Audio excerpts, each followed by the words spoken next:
Oke, perkenalkan, saya Rafika Zahro dari Prodi Pendidikan Akuntansi UNS dengan NIM K7721052. Di sini, saya akan menjelaskan tentang materi KUP atau Ketentuan Umum dan Tata Cara Perpajakan, serta PPh Pasal 21 dengan skema atau tarif efektif rata-rata. Nah, yang pertama yang akan kita bahas itu, apa sih pajak itu?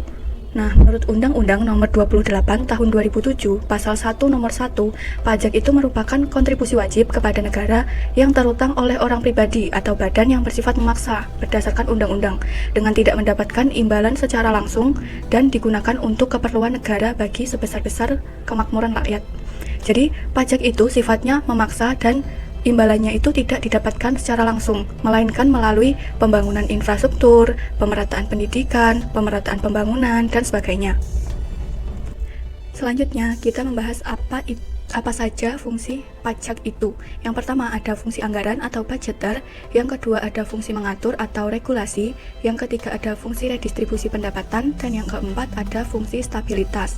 Untuk fungsi anggaran atau budgeter, ini pajak menjadi sumber pendapatan negara yang utama untuk membiayai belanja pemerintah, termasuk pembangunan infrastruktur, pendidikan, kesehatan, dan keamanan. Yang kedua yaitu fungsi mengatur atau regulasi. Dalam hal ini, pajak itu berfungsi sebagai alat untuk mengatur kegiatan ekonomi. Terus yang ketiga yaitu fungsi redistribusi pendapatan. Nah, pajak membantu dalam pemerataan pendapatan masyarakat, dan pendapatan dari pajak ini digunakan untuk program-program yang membantu kelompok kurang mampu seperti bantuan sosial, subsidi kesehatan, dan pendidikan.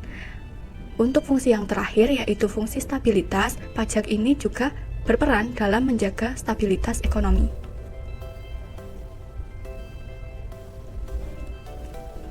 Selanjutnya yaitu ada jenis-jenis pajak. Nah, dalam jenis-jenis pajak ini dibedakan menjadi dua, yaitu berdasarkan lembaga pemungut dan berdasarkan pihak yang menanggungnya. Untuk yang berdasarkan lembaga pemungut, ada pajak pusat dan pajak daerah. Nah, untuk pajak pusat sendiri itu pajak yang ditarik oleh pemerintah pusat, contohnya pajak penghasilan, pajak pertambahan nilai atau PPN, dan PPNBM, yaitu pajak penjualan barang mewah. Kemudian untuk pajak daerah, ini pajak yang ditarik oleh pemerintah daerah atau provinsi, seperti pajak hotel, pajak hiburan, pajak kendaraan bermotor, pajak reklame, dan lain sebagainya. Kemudian ada jenis pajak berdasarkan pihak yang menanggungnya, yaitu dibedakan lagi menjadi dua. Yang pertama pajak langsung dan yang kedua pajak tidak langsung. Untuk pajak langsung sendiri itu pajak yang ditarik secara langsung, tidak melalui proses transaksi. Contohnya yaitu pajak penghasilan. Nah, itu kan kalau pajak penghasilan itu kan ditarik secara langsung tanpa melalui proses transaksi apapun. Kalau pajak tidak langsung, ini pajak yang ditarik melalui proses transaksi, contohnya pajak pertambahan nilai. Contohnya misal kita beli suatu barang dan itu kena PPN, nah itu termasuk pajak tidak langsung karena dia melalui suatu proses transaksi yaitu pembelian. Selanjutnya yaitu ada sistem pemungutan pajak.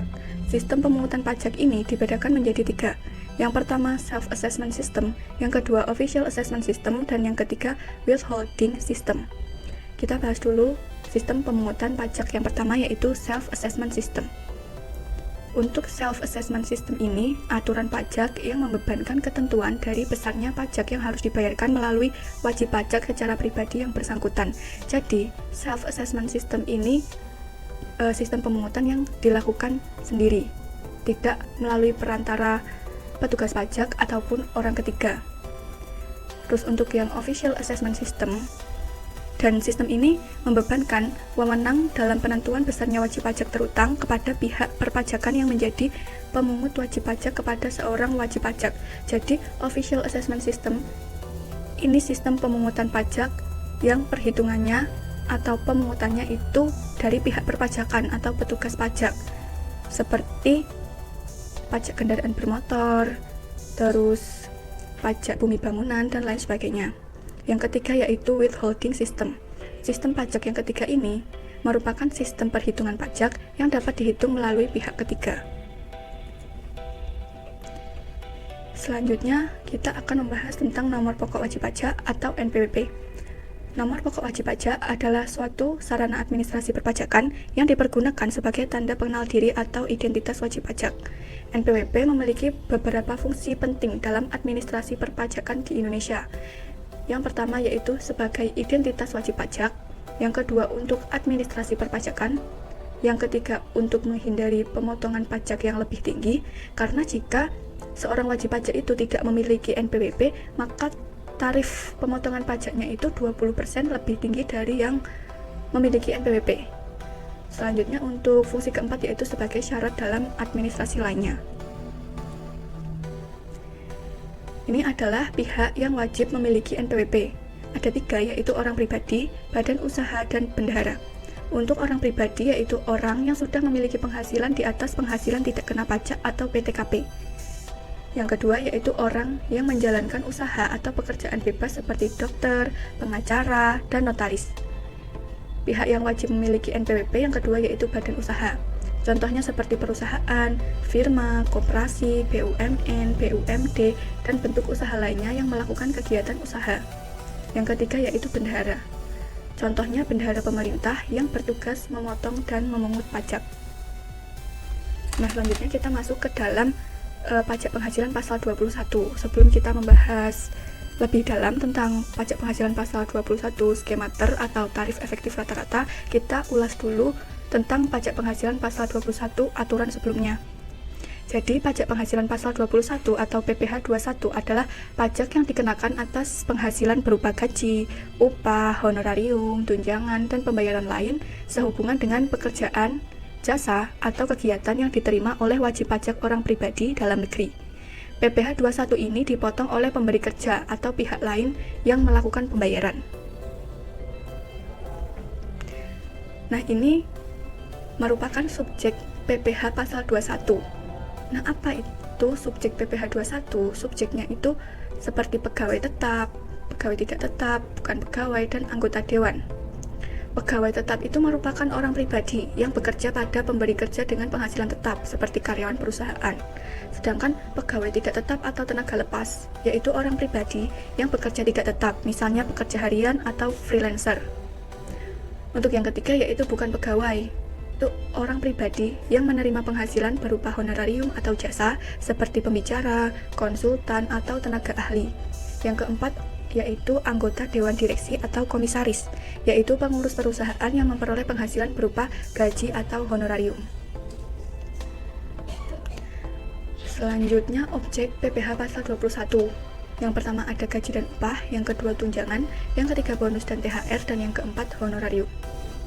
Yang pertama dulu yaitu gaji dan upah. Gaji dan upah itu merupakan penghasilan utama dari pekerjaan, baik secara tetap maupun tidak tetap.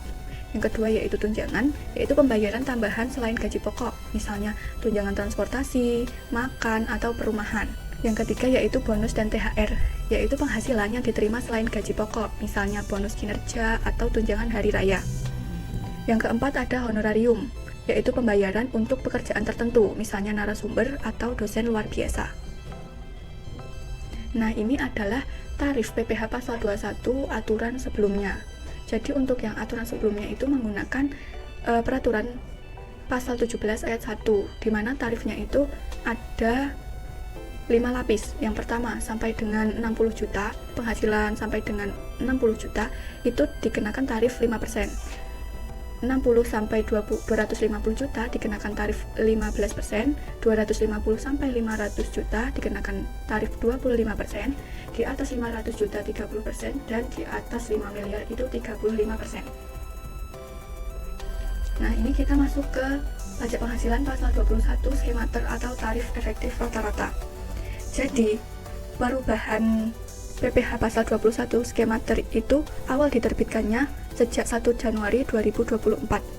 Kebijakan potongan pajak penghasilan atau PPh 21 menggunakan tarif efektif rata-rata ini mengacu pada peraturan pemerintah atau PP nomor 58 tahun 2003, yaitu tentang skema tarif pemotongan pajak penghasilan.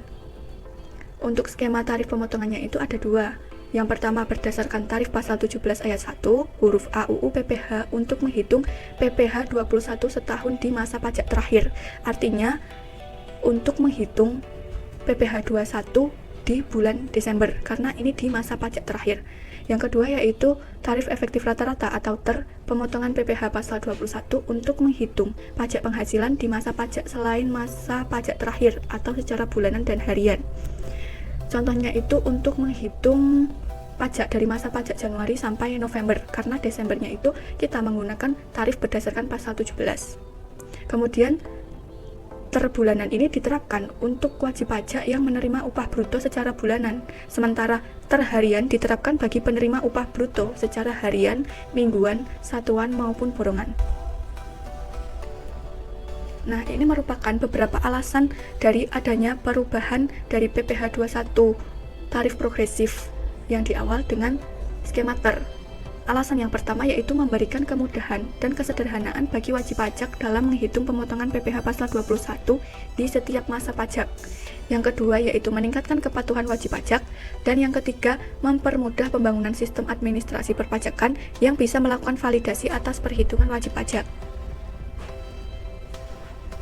Ini merupakan mekanisme perhitungan PPh pasal 21 tarif efektif rata-rata, di mana periode penggunaan PPh pasal 21 tarif efektif rata-rata ini dibagi menjadi dua, yaitu pada bulan Januari sampai November menggunakan skema TER atau tarif efektif rata-rata, sedangkan di bulan Desember menggunakan tarif pasal 17 ayat 1 huruf A UU PPh. Untuk tarif pasal 17 itu seperti pada tabel di bawah ini, yaitu menggunakan tarif progresif seperti yang ada pada perhitungan lama. Nah, kemudian ada terbulanan dan harian. Kita membahas tentang terbulanan dulu atau tarif efektif rata-rata bulanan. PPh 21 dengan tarif efektif rata-rata atau terbulanan adalah sistem yang digunakan untuk menghitung pajak penghasilan bagi pegawai tetap dan pegawai tidak tetap yang menerima penghasilan secara bulanan. PPh ini ditentukan berdasarkan penghasilan tidak kena pajak dan terbagi menjadi 3 kategori berdasarkan status perkawinan dan tanggungan wajib pajak. Untuk kategorisasinya itu dibagi menjadi kategori A, kategori B, dan kategori C. Untuk kategori A yaitu untuk wajib pajak yang tidak kawin tanpa tanggungan atau TK0. Nah, itu nanti dikenakan PTKP 54 juta. Untuk yang tidak kawin dengan tanggungan sebanyak 1 orang atau TK1 dan kawin tanpa tanggungan atau K0 dikenakan PTKP 58,5 juta. Selanjutnya untuk kategori B atau ter-B, untuk wajib pajak yang tidak kawin dengan tanggungan sebanyak 2 orang atau TK2 dan kawin dengan tanggungan sebanyak 1 orang atau K1, itu dikenakan PTKP 63 juta. Kemudian tidak kawin dengan tanggungan sebanyak 3 orang atau TK3 dan kawin dengan tanggungan sebanyak 2 orang atau K2 itu dikenakan PTKP sebesar 67 juta. Kemudian ada kategori C atau ter-C. Untuk wajib pajak yang kawin dengan jumlah tanggungan sebanyak 3 orang atau K3, itu nanti dikenakan PTKP sebesar 72 juta. Nah, selanjutnya ada tarif efektif rata-rata harian atau terharian. PPh 21 dengan tarif efektif rata-rata harian ini diperkenalkan untuk menyederhanakan perhitungan pajak bagi pegawai tidak tetap atau mereka yang menerima upah harian, mingguan, satuan, atau borongan. Struktur tarif PPh pasal 21 terharian ini berdasarkan penghasilan bruto harian. Jika penghasilan bruto hariannya sampai dengan 450.000 itu dikenakan tarif 0%. Nah, pasti kalian bertanya-tanya kenapa tidak dikenakan pajak saja? Kan tarifnya itu 0%. Karena dalam hal ini walaupun 0% dan tidak mengeluarkan uang untuk pajak, tapi tetap dikenakan bukti potong.